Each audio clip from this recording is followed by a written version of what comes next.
नमस्कार, मी भाग्यश्री फाटक। मार्केट आणि मी सोप्या मराठीतून शेअर मार्केट समजावून सांगण्याचा माझा एक उपक्रम आहे।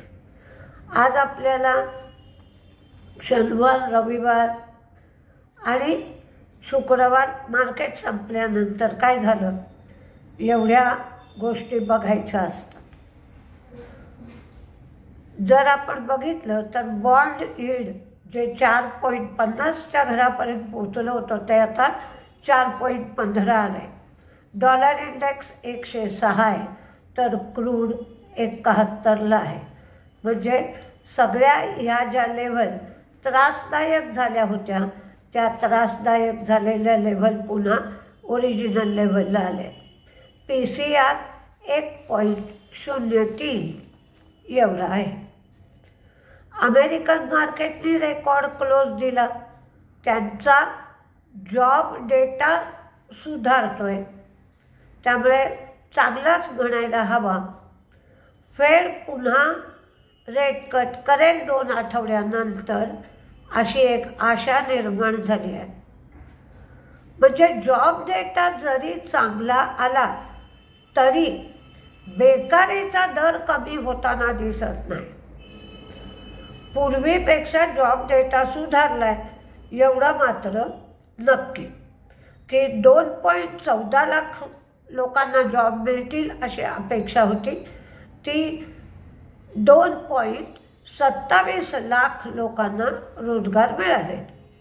म्हणजे आकडेवारीनुसार जॉब डेटा सुधारला आहे, पण बेकारीचा जो डेटा आहे तो 4.2 एवढा आला आहे, पूर्वी 4.1 होता। म्हणजे बेकारी वाढली आहे।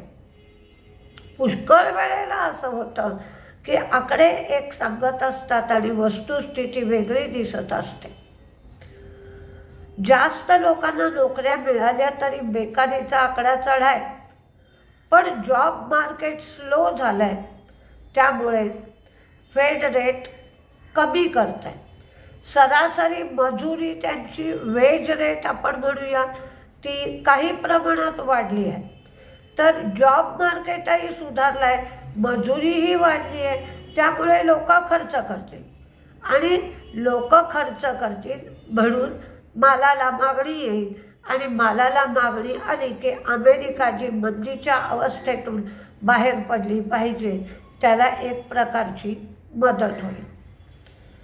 आता आपल्या इथे काय काय होत आहे तर गोदरेज कंझ्युमरनी कमजोर गायडन्स दिला आहे। मार्जिनवर परिणाम होईल, त्यांच्या कॉस्ट ज्या आहेत त्या वाढल्या आहेत आणि महागाई वाढलेली असल्यामुळे त्या कॉस्ट ते पास ऑन करू शकत नाही आहेत असं व्यवस्थापनाचं म्हणणं आहे।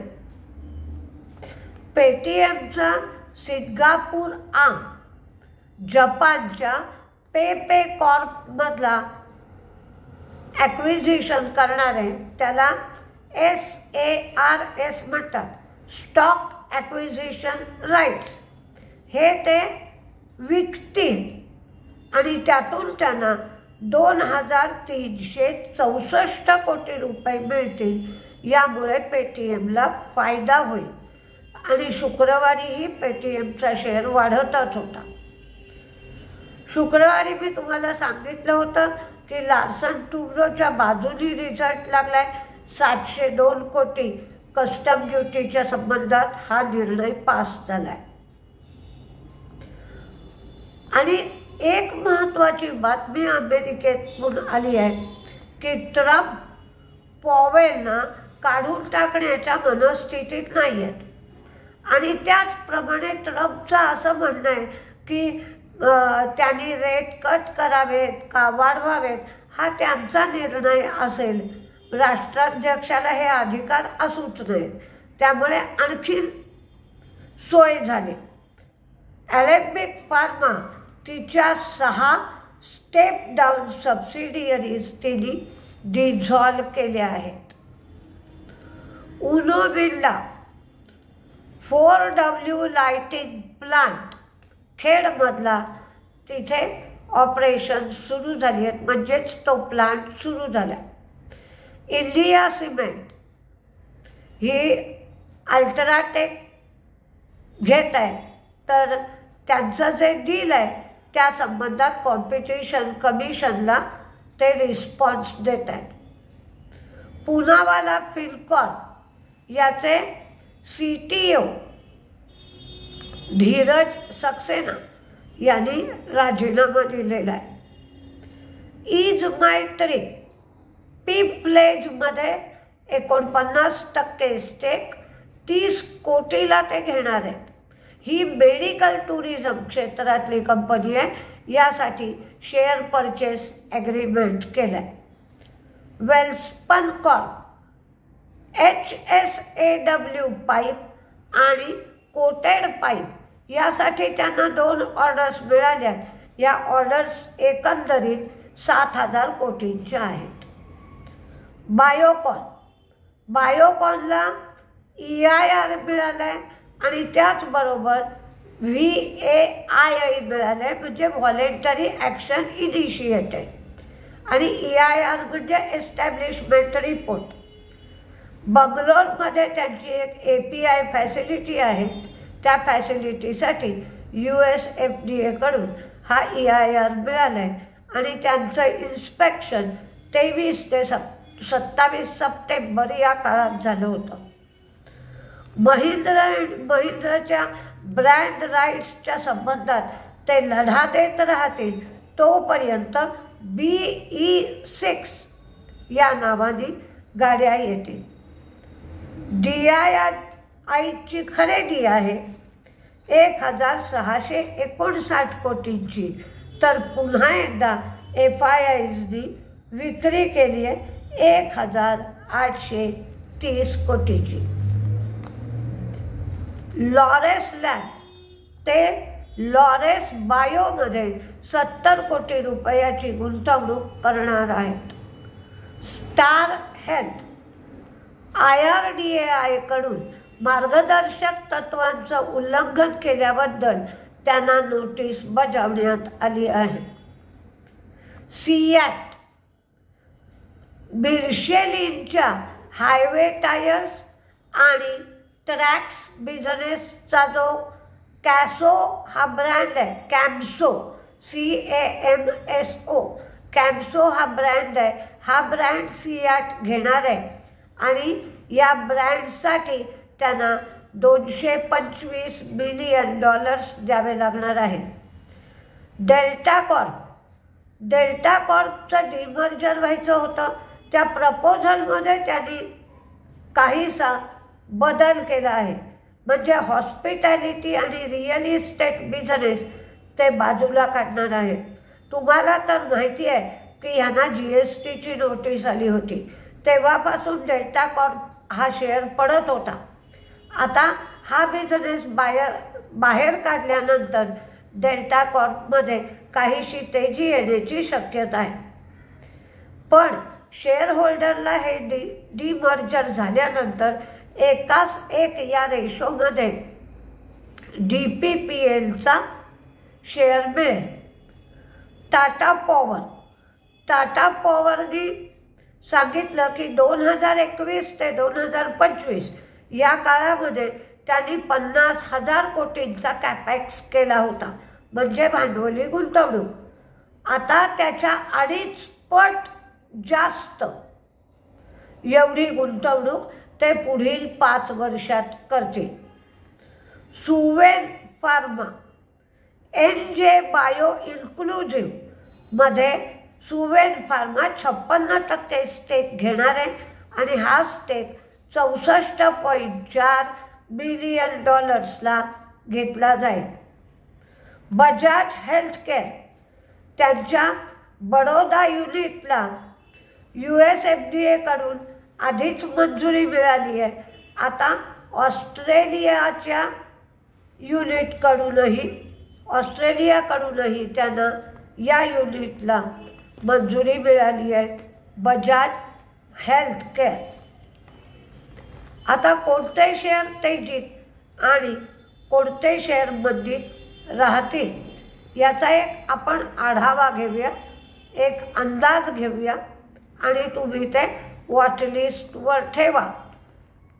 एकच गोष्ट बघा की त्या बातमीची खबर आधी कोणाला होती का, आधी खिचडी पकली होती का, तर तो शेअर आधी वाढलेला असण्याची शक्यता असते. तर तसं जर झालं असेल तर तेवढी तेजी आज तुमच्या वाट्याला येत नाही. त्या दृष्टीने ठरवा की आपण बाय केलं तर चांगला प्रॉफिट होईल का नाही. का शुक्रवारी 40 रुपयाची तेजी झाली आहे तर आज 4-5 रुपये वाढला आहे तर आता आपण बाय करू नये, आपल्याला संधी मिळणार नाही याचा मात्र तुम्ही अंदाज घ्या.